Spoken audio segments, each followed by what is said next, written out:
The dinner table was quiet. Too quiet, Aisha placed the last dish on the table and sat down. She looked at her husband, Imran, then at her mother-in-law, Farida. Something felt wrong tonight. Farida did not touch her food. She looked at Aisha with cold eyes. "I have decided something," Farida said.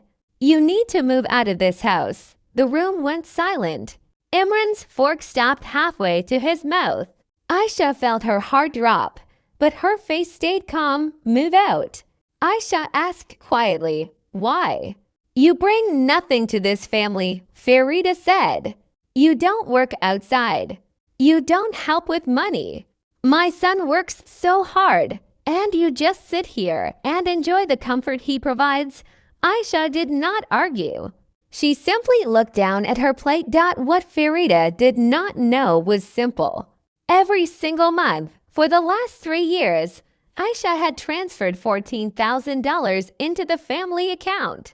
The house, the cars, Farida's medical bills, the driver's salary, even the vacations Farida bragged about to her friends, all of it came from Aisha's money. Imran knew the truth, but he had never told his mother. Aisha had asked him not to. She did not want to take away his pride. She wanted him to feel like the man of the house, even if she was the one paying for it. Now, sitting at this table, being told to leave her own home, Aisha felt something shift inside her. "Mother," Imran said carefully, "maybe we should talk about this later." "No," Farida cut him off. "I have already made up my mind. This house is not big enough for all of us. My nephew's family needs a place to stay too. Aisha can go live with her own parents for a while." Aisha looked at her husband. She waited for him to speak up, to defend her, to tell the truth. But Imran just looked down at his plate, silent. That silence hurt more than Farida's words. Aisha stood up slowly. She folded her napkin and placed it on the table. "Okay," she said softly. "I will pack my things tonight." Farida looked surprised. She had expected tears, begging, maybe even anger. Instead, Aisha's calm reply confused her. "You ... Agree?" Farida asked. "And sure now." "Yes," Aisha said. "If this is what you want, I will not fight you on it." She walked to her room without another word. Behind her, she could hear Farida whispering to Imran, asking why Aisha wasn't upset. Imran had no answer. Inside her room, Aisha closed the door and sat on the edge of the bed. Her hands were shaking, but her mind was clear. 3 years of silent sacrifice. 3 years of being called useless, lazy, a burden.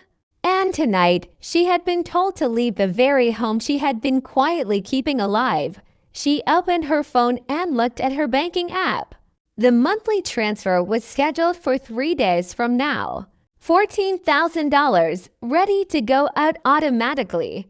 Just like every month before, her finger hovered over the screen for the first time in 3 years. She thought about turning it off. Downstairs, Farida was already telling her sister on the phone, proud and satisfied.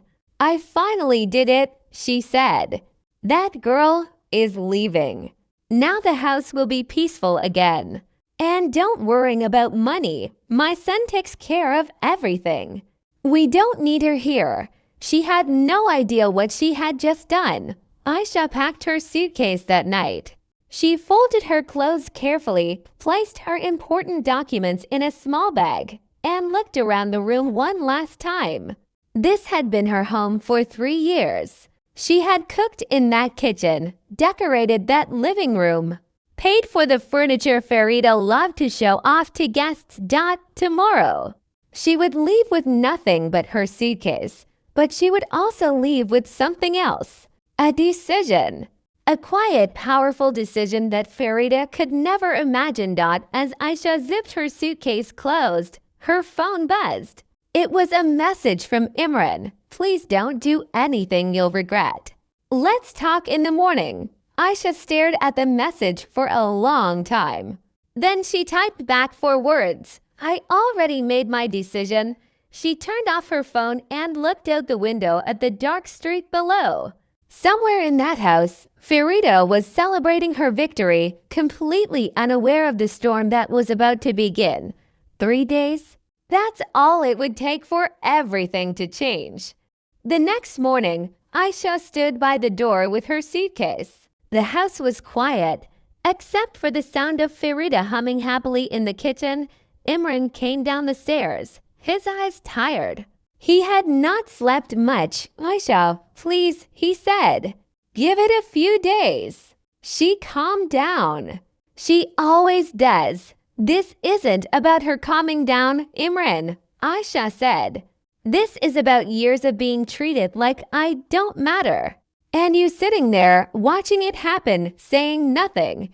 Imran opened his mouth to respond, but nothing came out. He knew she was right. Farida walked into the hallway, holding a cup of tea, smiling as if nothing unusual was happening. She saw the suitcase and her smile grew wider. Good, she said. You're being sensible. This will be better for everyone. Aisha said nothing. She picked up her suitcase and walked toward the door. Wait, Farida called out. Before you go, leave your set of house keys. And the car. That's the family car. You'll need to take a taxi. Aisha turned around slowly. The car had been purchased 2 years ago, fully paid in cash. Her cash. But she simply reached into her purse, placed the keys on the table, and walked out without a word. Behind her, she heard Farida say to Imran, see, she's leaving without any drama. I told you she would understand. Little did Farida know. This was only the beginning. 3 days passed. Aisha stayed at her parents' small apartment, sleeping in her old childhood room. Her mother noticed she was quiet, but did not push too hard for answers. On the 4th day, the scheduled transfer date arrived. Aisha sat with her phone in her hand, staring at the banking app. Her thumb moved over the button that said cancel automatic transfer. She paused. Her mind went back to every insult, every cold comment, every time Farida had called her useless in front of guests. She remembered the time Farida told the neighbors that her son was generous enough to support a wife who does nothing. Aisha had smiled through it, saying nothing, because she never wanted credit. She only wanted peace, but peace was never given to her. Only used against her. She pressed cancel. The transfer stopped. No warning. No message to the family. Just silence. Back at the house, life continued as normal for now. Farida invited her nephew's family over that same week, proudly showing them the guest room that used to be Aisha's. This will be your new home, Farida told her nephew's wife. Sana, my son is very successful. He takes care of everything here. Sana looked around at the large house, the expensive furniture, the framed family vacation photos on the wall. She was impressed. Your son must earn a lot, Sana said. Of course, Farida said proudly. He works very hard. That's why I told his wife to leave. She contributed nothing. Now there is more space, more money, more peace for everyone. Imran, sitting nearby, said nothing. He knew the truth was going to surface eventually. He just didn't know when. That night, Imran called Aisha. How are you settling in? He asked, his voice careful. I'm fine, Aisha said simply. Mother invited Sana's family to stay. They moved into your old room today. Aisha felt a small sting in her chest, but she kept her voice steady. That's her decision to make. It's her house. Aisha ... Imran hesitated. I miss you. This house feels different without you. Does your mother feel that way too? Aisha asked. Imran didn't answer. The silence between them said everything. A week later, the first bill arrived. The electricity company sent a notice. The automatic payment had failed. Farida found the letter on the kitchen counter and frowned. "Imran," she called out, "did you forget to pay the electricity bill this month?"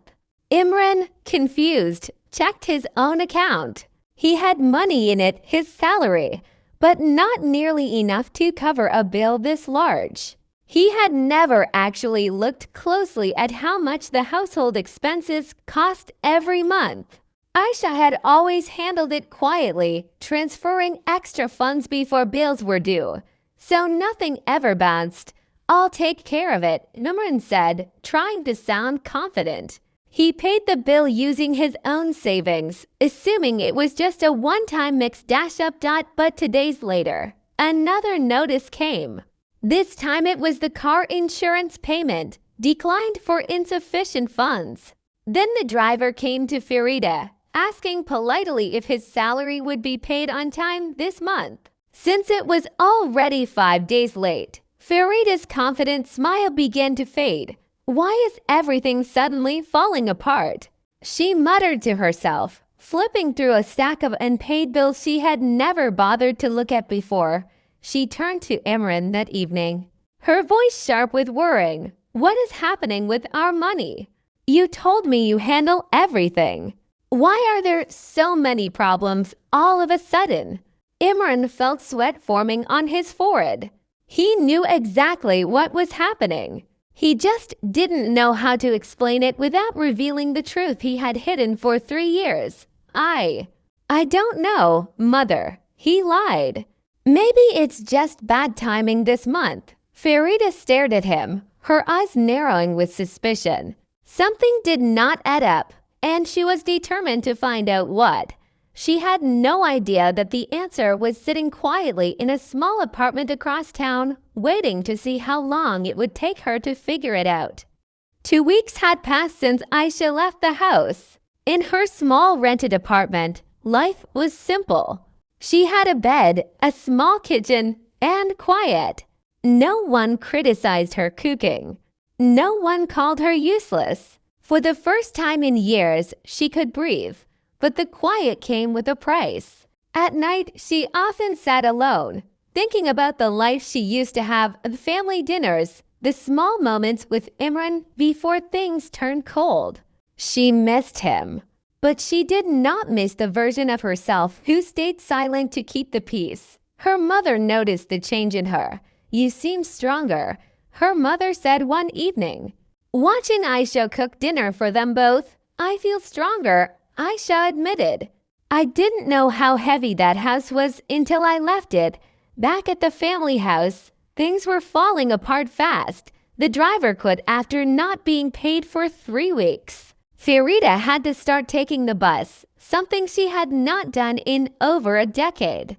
She complained loudly about it to anyone who would listen, but no one had an answer for her. The credit card bill arrived, and it was overdue. Farida had used it freely for years, buying clothes, jewelry, and gifts for her sister's children, never once asking where the money came from. Now the bank was calling every day, demanding payment.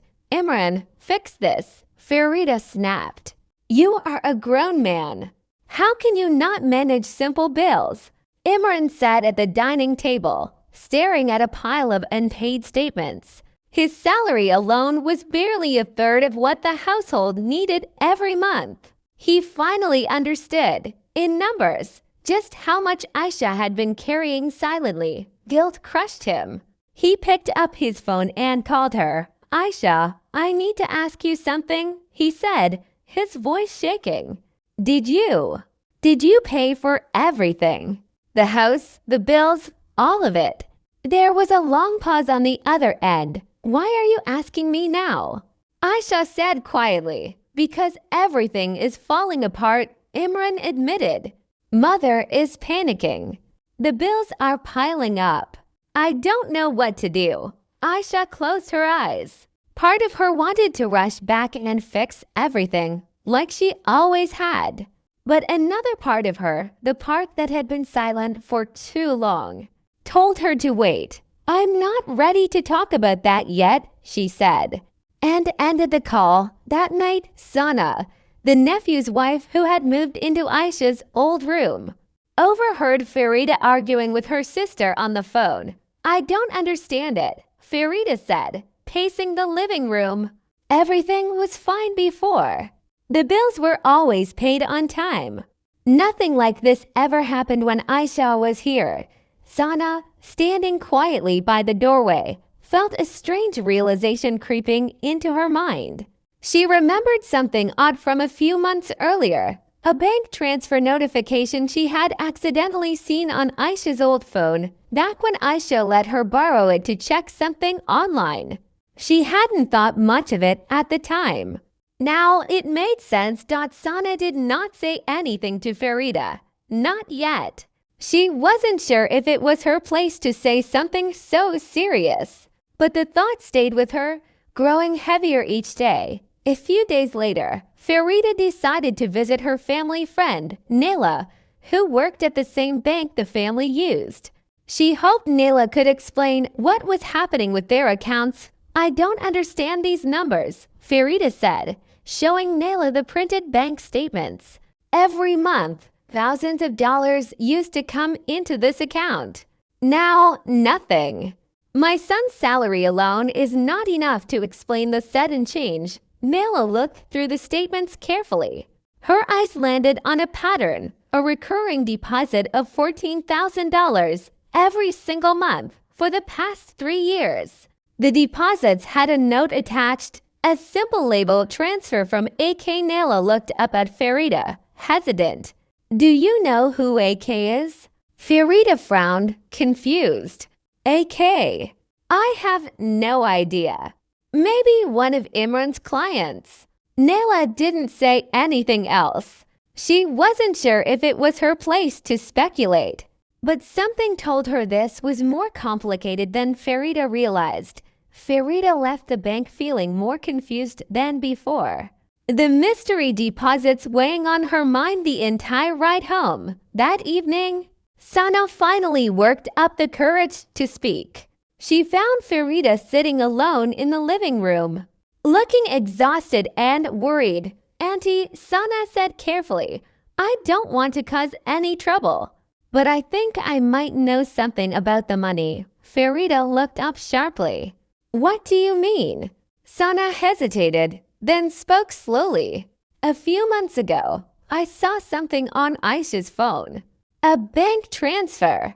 It was a large amount going into this house's account. I didn't think much of it then, but what if she was the one sending that money every month?" The room went completely silent. Farida's face slowly changed from confusion to disbelief, and then to something close to fear. "That's not possible," Farida whispered. "She doesn't even work. Where would she get that kind of money?" But even as she said it, doubt was creeping into her voice. She thought about AK, the initials on the deposit slip. Aisha Khan. Farida sat frozen on the sofa, the pieces slowly falling into place. If it was true, if Aisha really had been paying for everything all along, then she had just thrown away the very person keeping her family afloat. And worse, she had insulted her, humiliated her, and thrown her out of the house without a single word of gratitude. Farida's hands began to shake as she reached for her phone to call her son. Imran arrived home to find his mother sitting alone in the dark living room, her phone clutched tightly in her hand. She looked pale. "Mother, what's wrong?" he asked, turning on the lights. "Sit down," Farida said, her voice trembling. "I need to ask you something, and I need the truth." Imran's stomach tightened. He sat across from her. "Was Aisha the one paying for this house?" Farida asked directly. "The bills, the car, everything. Was it her money?" Imran felt the weight of 3 years of silence pressing down on him. There was no point hiding it anymore. "Yes," he said quietly. "It was her money. $14,000 every month. For the last 3 years, Farida's hands flew to her mouth. "Why didn't you tell me?" "Because she asked me not to," Imran said. "She didn't want credit. She didn't want you to feel like you owed her anything. She just wanted to help quietly, and you let me humiliate her." Farida's voice cracked. "You let me call her useless, in front of guests, in front of family. You let me throw her out of a house she was paying for." Imran had no answer. Guilt sat heavy on his chest. How does a woman earn that much money without working outside? Farida asked, still struggling to understand. Imran took a deep breath. "She runs an online design business. Small at first, but it grew fast over the last few years. She works from home quietly without ever bringing attention to herself. She told me once that she didn't want you to feel threatened by her success. So she never mentioned it." Farida sat back, stunned. All this time, she had judged Aisha as lazy and useless, when in reality, Aisha had been working hard behind the scenes, supporting a family that constantly disrespected her. "I need to fix this," Farida said. "I need to call her. I need to apologize." "It's not that simple, Mother," Imran said. "You can't undo 3 years of humiliation with one phone call." Meanwhile, in her small apartment, Aisha sat with her laptop open, going through old records. She wasn't planning anything dramatic. She simply wanted clarity for herself, proof of everything she had done. Not to use as a weapon, but to remind herself that her sacrifices had been real. Even if no one had noticed them, she found the digital transfer receipts, the messages where Imran had thanked her privately for handling things, and the property documents from 2 years ago. When the family had purchased additional real estate, a small rental property, bought entirely with Aisha's savings but registered under Farida's name. Since Imran had insisted it would look better for tax purposes at the time, Aisha stared at that document for a long time. She had forgotten about it, the deed. It was worth nearly $180,000, and it was completely in Farida's name, despite the fact that Aisha had paid for every cent of it. She hadn't planned to bring it up. But now, given everything happening, it felt important to at least know where she stood. Legally and financially, she called a close friend, Meher, who worked as a family lawyer. "I don't want to cause problems," Aisha explained. "I just want to understand my rights. If I contributed money to property that isn't in my name, is there anything I can do?" Meher listened carefully, then explained gently. "If you have proof of the payments, bank transfers, messages, anything showing the money came directly from you, you have options. It won't be simple, but it's not impossible either." Aisha thanked her and hung up. She wasn't ready to take action yet, but knowing she had options gave her a strange, quiet strength. The next morning, Farida called Aisha for the first time since the night she had told her to leave. Aisha stared at the screen for a long moment before answering. "Hello," she said calmly. "Aisha," Farida said, her voice unusually soft. "We need to talk. Can I come see you?" Aisha hesitated. Part of her wanted to say no, to protect the peace she had finally found. But another part of her knew this conversation needed to happen, eventually, on her own terms. "All right," Aisha said. "You can come tomorrow afternoon." After hanging up, Aisha sat quietly, staring out the window. She thought about what she wanted from this conversation. Not revenge in the dramatic sense, not screaming, not humiliation in return. She wanted something more powerful. She wanted the truth to be acknowledged clearly and completely, without her having to beg for it that night. She gathered the documents Meher had mentioned, printed bank statements, screenshots of old messages, and a copy of the property deed. She placed them neatly in a folder and set it on the kitchen table. She wasn't sure exactly what tomorrow would bring. But for the first time since the painful dinner 3 weeks ago, Aisha felt something close to control over her own story. Meanwhile, Across town, Farida sat awake most of the night, rehearsing what she would say. She thought about the pride she needed to swallow, the apology she owed, and the fear that Aisha might not forgive her at all. She had no idea just how much Aisha already knew, or how prepared she truly was for whatever came next. The next afternoon, Farida stood outside Aisha's small apartment, her hand hovering over the doorbell. She had rehearsed her apology all night, but now that she was here, every word felt inadequate. She rang the bell. Aisha opened the door, calm and composed. "Come in," she said simply. Farida stepped inside, looking around at the small but neat apartment. It was nothing like the big house she was used to, yet something about it felt peaceful. "Sit down," Aisha said, gesturing to the small sofa. She sat across from her, a folder resting on the table between them, though she did not open it yet. Farida cleared her throat. "Aisha, I don't know where to start." "Start with the truth," Aisha said quietly. "That's usually the easiest place." Farida's eyes filled with tears. "I found out about the money, about everything you did for us, silently, for 3 years. I had no idea. I judged you. I humiliated you. I told everyone you were useless, when in reality, you were the reason this family survived comfortably." Aisha stayed silent, letting her continue.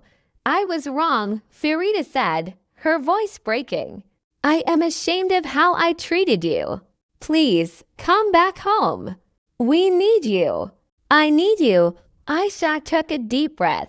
This was the moment she had imagined, in different versions, for the past 3 weeks. Part of her wanted to accept the apology immediately and return to the family to fix things quickly, the way she always had.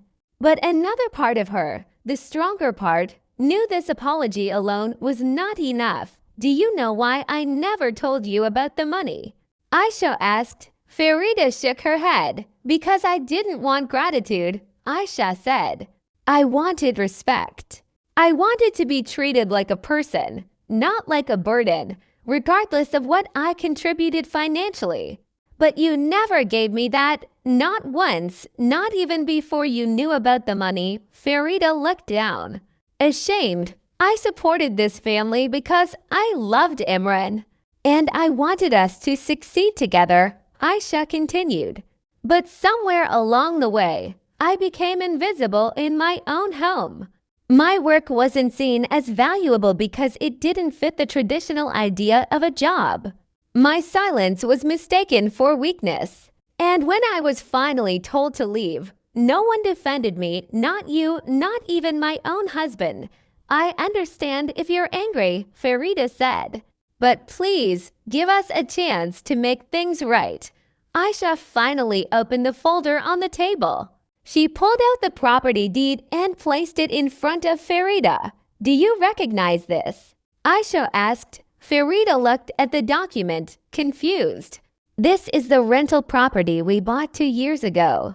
It's registered under my name." "Yes," Aisha said. "Registered under your name. Paid for entirely with my money." Farida's face went pale as she realized the full weight of what Aisha was saying. "I'm not here to fight over property, Farida," Aisha said gently. "I'm telling you this so you understand something clearly. Every comfort in that house, every vacation, every gift you gave to your sister's children came from money you thought your son alone provided. But it was me. All along, it was me." Farida sat frozen, unable to speak. "I'm not asking for the property back," Aisha continued. "I'm not asking for money. I'm asking for something much simpler. I want to be seen. I want to be respected, not because of what I financially contribute, but because I am a human being who deserves basic decency." Tears streamed down Farida's face. "You're right. I was blind. I let pride and old-fashioned thinking control how I treated you. I convinced myself that if a woman doesn't work in an office, she isn't contributing. I was so wrong, Aisha. So incredibly wrong. Aisha felt a mixture of relief and sadness. Relief because the truth had finally been acknowledged. Sadness because it had taken so much pain to get here. I need time, Aisha said.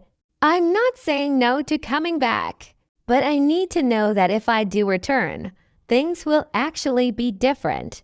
Not just for a few weeks, but permanently. Farida nodded eagerly. Whatever you need. I'll speak to everyone. I'll make sure the whole family understands what you've done and how they should treat you moving forward. There's one more thing, Aisha said. I want the property transferred to my name. Not because I don't trust you, but because I want something that reflects the truth. I earned that property. It's time it belonged to the person who actually paid for it. Farida hesitated for only a moment before nodding. Of course. It's the least I can do. As Farida stood up to leave, she paused at the door. Aisha, thank you for everything you've done, even when we didn't deserve it. Aisha gave a small, tired smile. I didn't do it for thanks. I did it because I believed in this family. I still do. I just need all of you to believe in me too. After Farida left, Aisha sat alone in her apartment, staring at the folder on the table. The confrontation had gone better than she expected, but she knew the real test was still ahead, whether the family's change would be genuine, or whether old habits would quietly return once the initial guilt faded away. Her phone buzzed. It was a message from Imran. Mother told me everything. Can we talk? Properly this time. Aisha stared at the message for a long moment, unsure what the next chapter of her story would look like. But certain of one thing, she was no longer the silent, invisible woman she used to be. A week passed before Aisha agreed to meet the family together, all at once, at the old house. She wanted this conversation to happen only once, in front of everyone, so there would be no confusion or excuses afterward. She arrived on a quiet Sunday afternoon. Imran opened the door, his eyes tired but hopeful. Farida stood behind him, along with Sanai and her husband, and even a few older relatives who had heard rumors and wanted to see the truth for themselves. Aisha walked into the living room, the same room where she had once been told to pack her bags. This time, she sat down with quiet confidence. I asked for everyone to be here, Aisha said, because I think it's important that the truth is understood by the whole family, not just whispered about in private conversations. The room was silent, all eyes on her, for 3 years. I contributed $14,000 every single month to this household, Aisha said calmly. Not because I wanted praise, but because I believed in supporting my husband and this family. During that same time, I was called useless, lazy, and a burden. I was humiliated in front of guests, and eventually, I was told to leave without a single person defending me. Farida lowered her head, unable to meet anyone's eyes. I'm not here for revenge, Aisha continued. I'm not here to make anyone feel small the way I once did. I'm here because I want this family to understand something important. Respect should never depend on how much money someone brings into a room. It should exist regardless. Imran spoke up, his voice steady but full of regret. Aisha is right. I failed her the most. I stayed silent when I should have spoken up. I let my mother's words go unanswered because I was afraid of conflict. That silence caused more damage than any single insult ever could. Farida finally lifted her head, tears in her eyes. I owe you a public apology, Aisha, not just a private one. In front of this family, I admit I was wrong. I judged you unfairly. I let old-fashioned thinking blind me to your value, your intelligence, and your sacrifice. I am deeply sorry, Sana, sitting quietly in the corner, added softly, I should have said something sooner too, once I suspected the truth. I'm sorry for staying silent as long as I did. Aisha nodded slowly, accepting their words. Though she knew apologies alone could not erase years of pain. I've decided something, Aisha said. The property that was purchased with my money will be transferred fully into my name, as Farida already agreed. This isn't about punishment. It's about fairness and truth being reflected properly. Farida nodded immediately. Already in progress. The paperwork will be finished by next week. As for the house, Aisha continued, I will return, but on new terms. I will continue contributing financially because I want this family to thrive. But my contributions will now be visible, respected, and acknowledged, not hidden like something shameful. Agreed, Farida said quickly. Completely agreed. And most importantly, Aisha said, looking directly at Farida, there will be no more comments about my worth being tied to money. If I ever hear that kind of talk again, I will leave permanently, and this time, no apology will bring me back. Farida nodded firmly. Understood. Completely understood. The tension in the room slowly eased. For the first time in years, it felt like an honest conversation, not a performance for outsiders or a battle for control. 3 months later, life had changed noticeably in the household. Farida spoke about Aisha differently now, with genuine pride instead of dismissive comments. She often told her friends about her daughter-in-law's growing design business, sometimes even asking Aisha for advice on financial matters. A complete shift from the woman who once called her useless. Imran made a conscious effort to include Aisha in family discussions, always making sure her voice was heard and her opinions respected. Their relationship slowly rebuilt itself, stronger and more honest than before. The rental property, now legally in Aisha's name, became a small source of independent income for her. A quiet reminder of the strength she had discovered during those difficult weeks alone. Aisha never brought up the past in anger. She didn't need to. The change in how the family treated her spoke louder than any argument ever could. One evening, as the family sat together for dinner, Farida looked at Aisha and smiled genuinely. This house feels different now, she said. Better, warmer, Aisha smiled back. It's because everyone finally sees each other clearly. Outside the window, the evening sun cast a golden light over the dinner table, a quiet symbol of a family that had finally learned the true meaning of respect. Not through wealth or status, but through honesty, humility, and the courage to change. And Aisha, once dismissed as useless, now sat at that table not as a burden, but as the strong, respected woman she had always been, finally seen for exactly who she was. The end.